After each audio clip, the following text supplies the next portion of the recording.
अप्पा, ए अप्पा, नाश्ता करायला ये. आले. किती काय ग शीतल कुठे? तिला नाही व्हय नाश्ता करायचा? ती येईल याचा तवा. तुम्ही घ्या खाऊन. ज्याच्या त्याच्या पोटाचं ज्याला त्याला कळायला पाहिजे. आता काय त्यांच्या तोंडात नेऊन घास कोंबायचा वय? उठली नाही व्हय अजून? उठायला आधी झोपायला लागतंय. म्हणजे हे बघा आलीच.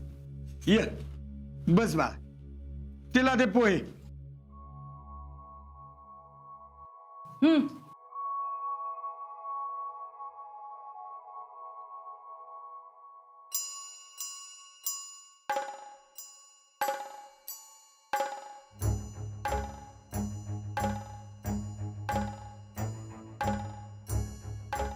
शीतल, हा अगं खाताना तर तो मोबाईल बाजूला ठेव की. काय असते ग एवढं त्यात? कुठं काय? जेव्हा बघावं तेव्हा तुझा मोबाईल. एकदा मला बी कळू देत की काय असतंय ते. शीतल, जरा तिला दे फोन. जरा त्यात गुतली ना म्हणजे तिचं तोंड तरी बंद होईल. करा तुम्ही नुसती चेष्टाच करा माझ्या बोलण्याची. पण एक दिवस हिच्यामुळे सगळ्यांची तोंड बंद होतील की नाही बघा.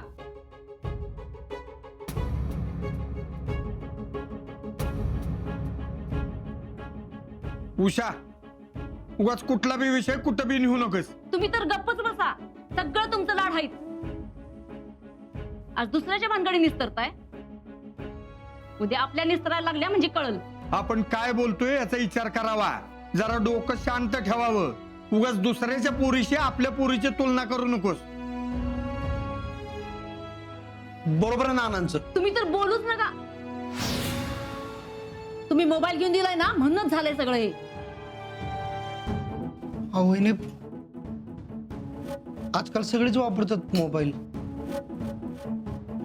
आपल्या पोरीनं वापरला म्हणून कुठं बिघडला? तुम्ही दोन्ही काकांनीच डोक्या बसवले तिला. मी काय केलंय आता? काय केलं आठवा की तुम्हीच. आप्पा, काय रे, काय झाले? कुठं काय? काय नाही. नीलम,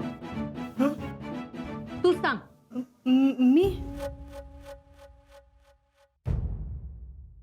मी काय सांगू? आता हे म्हणतील तसंच. सुमन, तूच सांग आता. आता मी काय सांगू? तुम्हीच सांगा. तुम्ही कुणीच काय सांगणार नाही. मला माहिती आहे. मीच सांगते. शीतलीनं 15 दिवसात मोबाईलवर 200 रुपये उडवल्यात.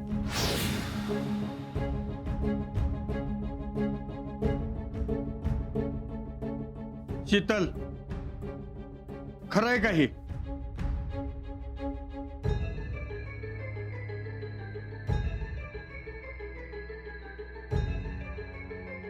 वय बघितलंस, पोरगी खरं बोलली. बाळा, पुन्हा असं करू नकोस. अहो, एवढं हलक्यात घेऊ नका ये. अगं आजकालची पोरं म्हणल्यावर फोनवर बोलणारच की. आपल्या टायमाला असतं तर आपण पण वापरलं असतंच ना. तुम्हाला एक तर मी काय म्हणते ते ऐकून घ्यायचं नाही, नाहीतर तुम्ही मुद्दाम डोळझाप करताय. अगं पण झालंय काय ते तरी सांग. काय घडण्याची वाट बघण्यापेक्षा आधीच सावध व्हा.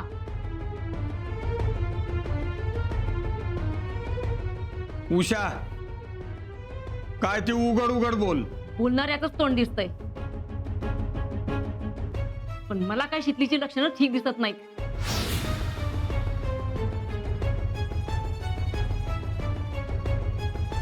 म्हणजे पोरीचं लक्ष थाऱ्यावर नाही.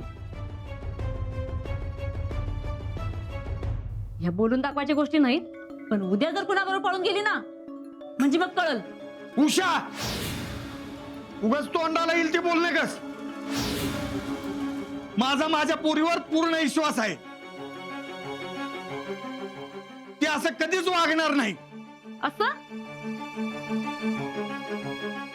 पण उद्या जर असं काही घडलं ना तर तुम्ही सगळी जबाबदार असणार आहे, एवढं लक्षात ठेवा. मग मी कुणाचं बी ऐकून घेणार नाही. नाही नाही, ते असं कधीच करणार नाही. अहो, विश्वास असावा की, पण डोळं झाकून. उषा, मला खात्री आहे माझी पोरगी एक वेळ परीक्षेत फेल होईल, पण आयुष्यात कधीच फेल होणार नाही. पण मला खात्री नाही.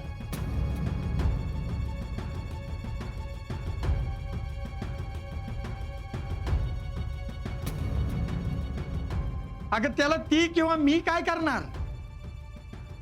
उषा, विश्वास ही अशी गोष्ट आहे की ती टाकल्याशिवाय आजमावता येत नाही. आणि ही दुनिया विश्वासावर चालती. तुम्ही कुठल्या दुनियेत राहताय तेच कळत नाही मला. मला नाही विश्वास. पण मला आहे. एवढं वाटतंय ना, मग घ्या तिच्याकडून वचन की इथनं पुढं माझा तुमचा कधीच विश्वास तोडणार नाही म्हणून. बघूया देते का. उषा, अगं विश्वास ही मुठीत बसण्यासारखी गोष्ट नसती. होय ना, मग घ्या की वचन तिच्याकडनं. घ्या घ्या वचन.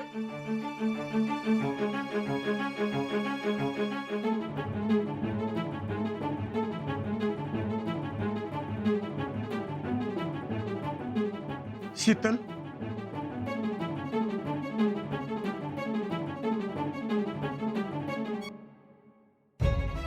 नाना,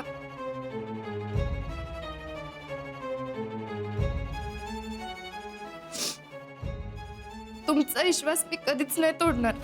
तुमची मान खाली जाईल असं मी कधीच नाही वागणार.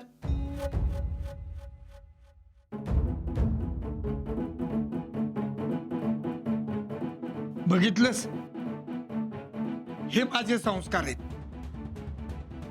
माझी पोरगी कधीच वागो वागणार नाही. शीतल बाळा, ही वचन बिचन असल्या गोष्टीवर माझा बिलकुल विश्वास नाही. पण तू तुझ्या आईच्या समाधानासाठी मला वचन दिलंस, तिथंच तू माझं मन जिंकलंस.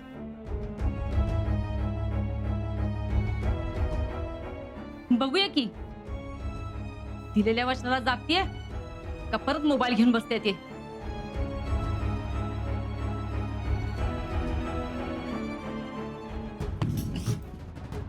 चितले,